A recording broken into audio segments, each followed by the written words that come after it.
आइए देखते हैं आज भूकंप के लाभ और हानियों के बारे में। अभी तक हमने जाना कि भूकंप कैसे आते हैं और क्यों आते हैं और कहाँ कहाँ आते हैं। अब हम देखते हैं कि भूकंप से लाभ क्या हैं और हानियाँ क्या हैं। तो दोस्तों, जैसा कि हम जानते हैं कि ये दुनिया, पूरी दुनिया अगर देखें तो ऐसा लगता है कि जैसे इंसानों के लिए ही बनी हुई हो, यानी दुनिया की हर चीज़ इंसान के लिए बनाई गई है और इससे जो भी नुकसान या फायदे जो भी इंसान को होते हैं वही हानि और लाभ हैं। तो दोस्तों, आज हम देखते हैं कि भूकंप से क्या लाभ हैं और क्या हानियां हैं। तो आइए पहले हम लाभ ही देख लेते हैं कि भूकंप से लाभ क्या हैं। पृथ्वी की आंतरिक संरचना का ज्ञान, यानी पहला लाभ ये है कि मानव को पृथ्वी के अंदर जो है संरचना कैसी है इसके बारे में ज्ञान भूकंप से ही होता है। जब भूकंप आता है तो भूकंप की जो सीस्मिक तरंगें होती हैं, यानी पी वेव और एस वेव और एल वेव, ये वेव्स पृथ्वी के आर पार निकल जाती हैं। यानी पृथ्वी के ऊपर अगर भूकंप आता है तो वो नीचे तक पृथ्वी के उत्तरी ध्रुव से दक्षिणी ध्रुव, यानी इधर से उधर तक पार चली जाती हैं और उन वेव्स की, यानी उन धाराओं की आकृति, आकार और चलने की स्थिति के अनुसार मनुष्य ने ये जाना है कि पृथ्वी के अंदर क्या है और पृथ्वी के अंदर कैसी संरचना है। तो इस संरचना के बारे में हमें ज्ञान जब ही हुआ है जब भूकंप आता। अगर पृथ्वी पर कोई भूकंप नहीं आता तो मानव को पृथ्वी के अंदर का कोई ज्ञान ही नहीं हो सकता था, क्योंकि पृथ्वी के अंदर जाया ही नहीं जाता है। ये भूकंप की तरंगे ही हैं जिन्होंने मनुष्य को पृथ्वी के बारे में ज्ञान दिया और उसकी आंतरिक संरचना की जानकारी मनुष्य को हो सकी।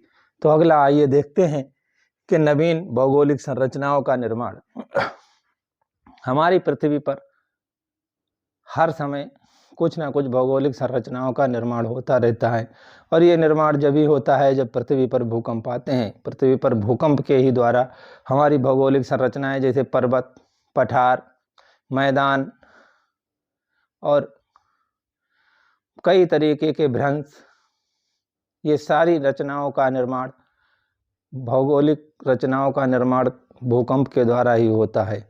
यदि पृथ्वी पर भूकंप ना आते तो ये पर्वत नहीं बनते, जैसा कि हम लोग जानते हैं और हम आगे अध्ययन भी करेंगे कि पर्वतों में हमारे भारत का हिमालय पर्वत जो आज भी ऊंचा उठ रहा है, जहाँ पर ये है वहाँ पर कभी टेथिस भूसन्नति थी, यानी कि यहाँ पर कभी सागर था और उस सागर से ही ये पर्वत निकला है। तो ये पर्वत जब ही निकला है जब पृथ्वी पर भूकंप आते हैं और पृथ्वी की चट्टानों में जब कंप्रेसर उत्पन्न होता है, यानी पृथ्वी के चट्टानों में जब दबाव उत्पन्न होता है जिससे ये बलन पड़ जाते हैं और बलित पर्वत उत्पन्न होते हैं, तो ये भूकंप के ही कारण होते हैं। और आज भी हमारे भारत में भूकंप आते हैं तो हमारी पृथ्वी पर स्थित सबसे ऊंचा पर्वत हिमालय, इसकी ऊंचाई बढ़ रही है, जो कि कभी पहले 8,848 किलोमीटर थी, जो आज बढ़कर 8,850 किलोमीटर हो गई है और ये अब भी बढ़ ही रही है।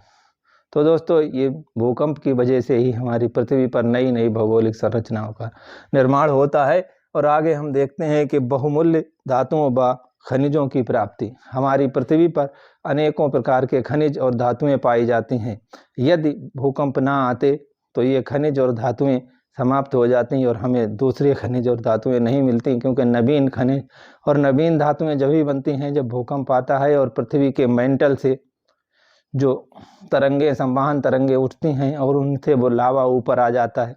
तो उसी लावा में बहुत से प्रकार के खनिज और बहुत सी प्रकार की कीमती धातुएं होती हैं और उन धातुओं को जब वो भूकंप के द्वारा ऊपर की तरफ उठती हैं तो मनुष्य के प्राप्त होने की स्थिति में आ जाते हैं और मनुष्य को प्राप्त हो जाती हैं।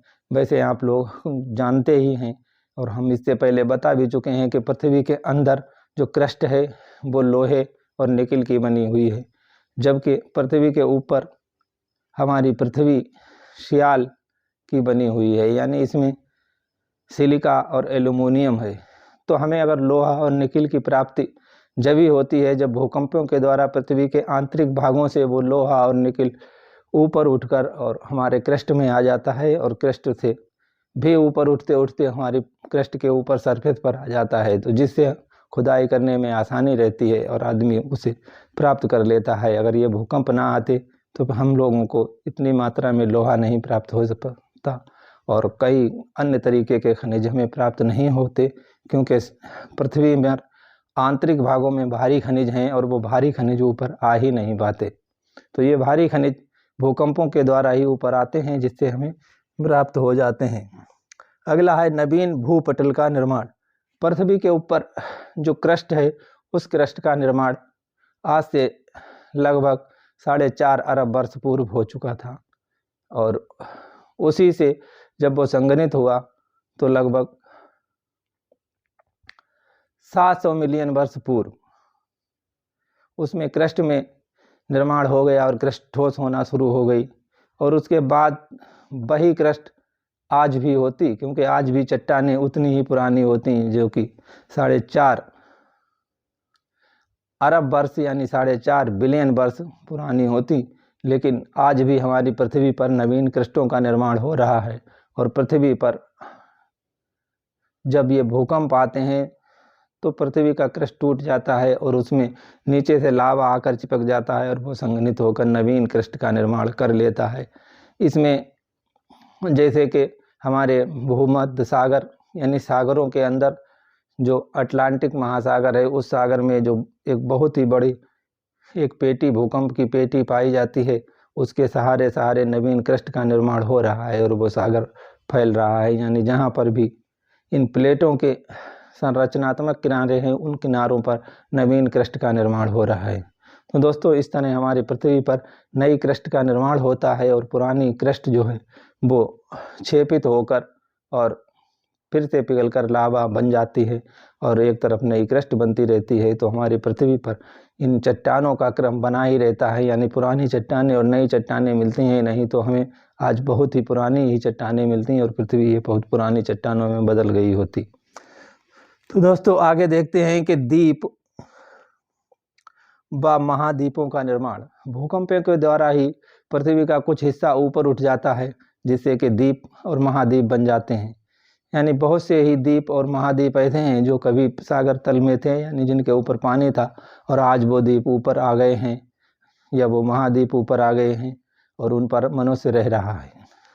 तो दोस्तों, यदि भूकंप ना आते तो ये स्थिति हो जाती कि पृथ्वी पर जितना सागर है उस सागर ने सारे महाद्वीपों को अब तक काट के और अपने में मिला लिया होता और मनुष्य के शायद रहने के लिए जगह भी ना होती और पूरी पृथ्वी पर पानी ही पानी हो गया होता।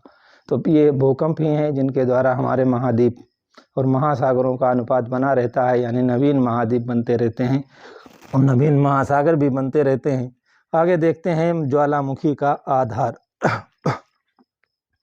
तो ये ज्वालामुखी जो निकलता है, जिससे बहुत सा लावा निकल कर और पृथ्वी के ऊपर धरातल पर ठंडा हो जाता है, जिसमें बहुत ही प्रकार के खनिज पदार्थ और धातुएं होती हैं।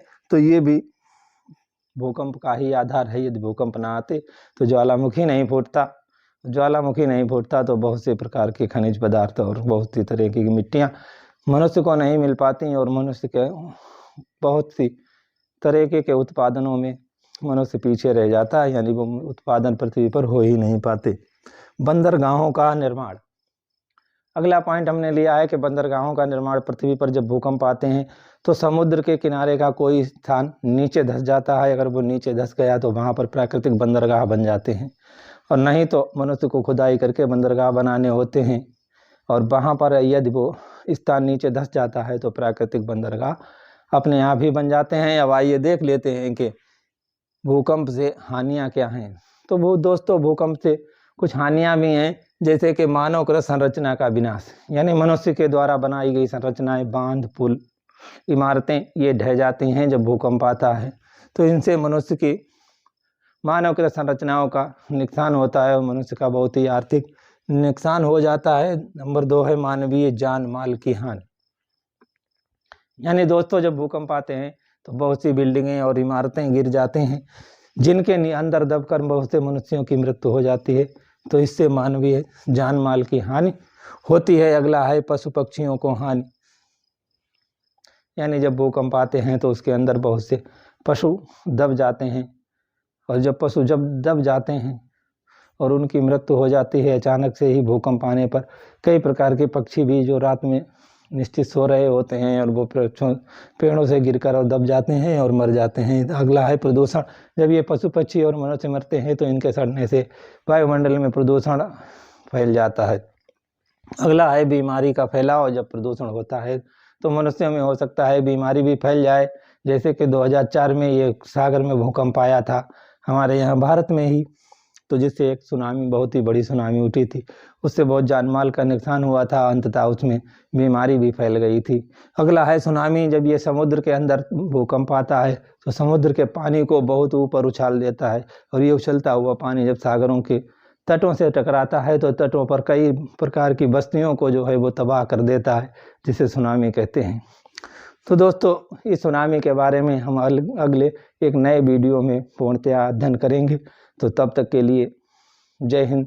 जुड़े रहिए हमारे साथ और हमारे चैनल को सब्सक्राइब कीजिए। धन्यवाद।